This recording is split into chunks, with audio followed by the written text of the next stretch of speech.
Britain. All around the world, it is known as a place of diversity, peace and prosperity. Our history is long and has had great impact on our culture. In the last 20 years alone, the British people have overcome many things. There has been wealth and poverty, joy and hardship. In this documentary, we will explore what the youth think of British culture and history. Join us now as we discover modern Britain.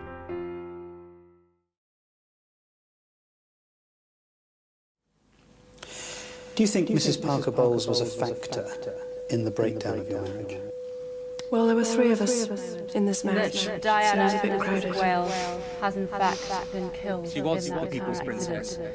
In Paris, just a few hours ago, there had And that's been... how she will stay, how she will remain in our hearts and in our memories forever. Do you know who Princess Diana is? Yes.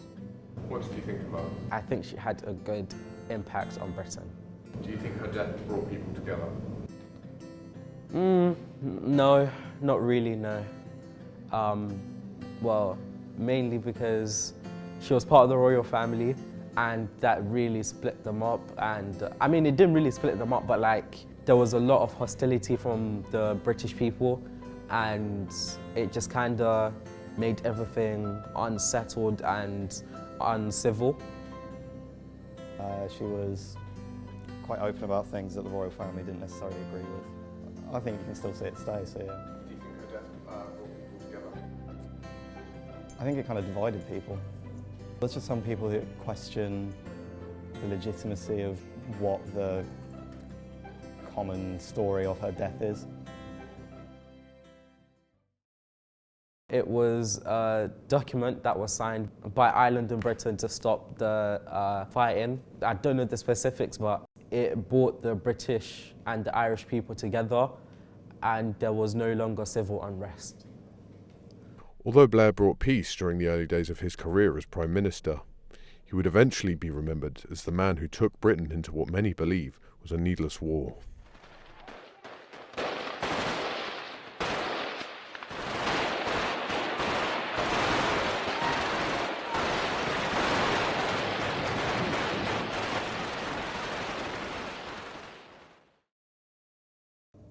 I know there's a lot of controversy about it, whether or not it was valid or invalid, and the politics behind it, whether or not it was moral or even necessary.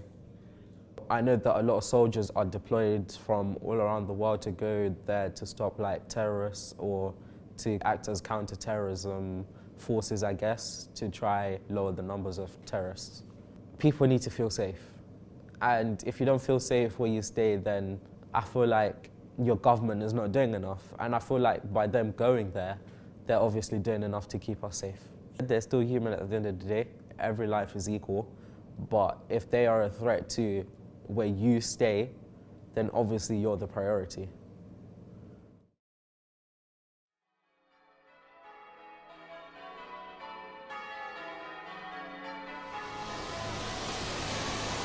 Welcome to a unique viewpoint.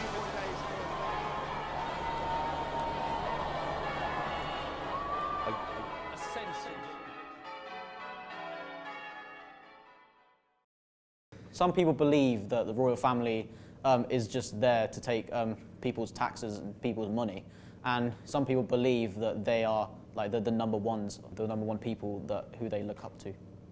I have no real opinion on them. I don't think they've done anything outwardly wrong. The royal family, they do stuff. I don't know exactly what they do, but like maybe the Queen's inauguration or whatever it's called, like I would never go out of my way to see it, but I'd hear people talking about it when it comes to it. Me, myself, I'm not really interested by the royal family or about that. Bolt going very near, comes Usain Bolt! Usain Bolt storming through, he takes it again!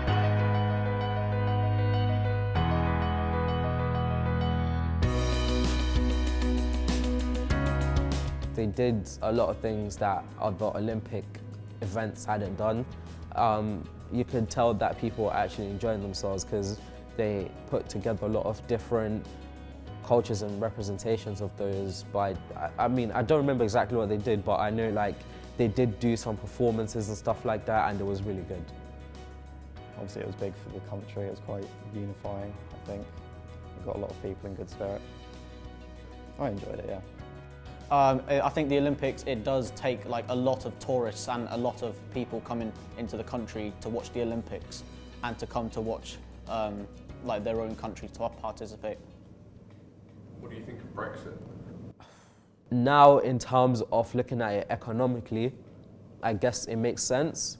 But before, I didn't like it. Because obviously I'm a person of a different culture, and like it could possibly have an effect on me. And when it started, there was a big fear of like getting deported or getting sent back to your own country. And obviously the way that it left my country was just a bit mad, you know? Like, I think there are good sides to it and there will be positive impacts, but I don't say as a whole it was probably the right decision to make. I think government-wise, I think realistically, I think they're trying to do it for money. But in terms of like globally, I think it doesn't really make a difference. When Britain voted to leave the EU, then Prime Minister David Cameron was stunned. Expecting the British people to vote Remain, Cameron resigned after realising he was out of touch with the British people.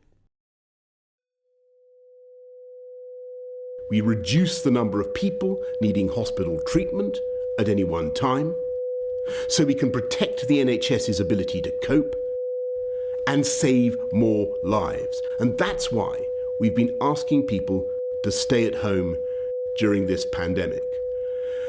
And though huge numbers are complying, and I thank you all, the time has now come for us all to do more. From this evening, I must give the British people a very simple instruction. You must stay at home. it's affected me, I mean, mentally, obviously. I just haven't been feeling how I felt before because of the lockdowns. My mum being a, frontline worker, is just like, what if she catches COVID, you know? Everyone I know has kind of just been playing it safe, no one's done anything stupid. I probably wouldn't have met my girlfriend if it wasn't for lockdown and stuff like that, so I suppose that's quite fortunate. And it made me appreciate like my friends a lot more and the times you have with your friends and your family and stuff, so yeah, I'd say so. And then not being able to see family and friends for such a long time is difficult. I started calling my sister more, my aunties, my cousins. I just started talking to everyone I could to see how they were doing, catching up, yeah. Well, COVID-19 has affected me in so many different ways, both physically and mentally. But I think overall, I think it was completely and utterly stupid idea. Like the fact of going to a lockdown with the amount of people's businesses shutting down, and like so many people in hospital, the NHS is just overcrowded. And I think overall, I just don't think the government did it right. So what's next for Britain? With the advent of Brexit and COVID, the future of the British people looks bleak. But there's a silver lining to every cloud, and if there's one thing that can be guaranteed, it's that the British people and their culture will survive.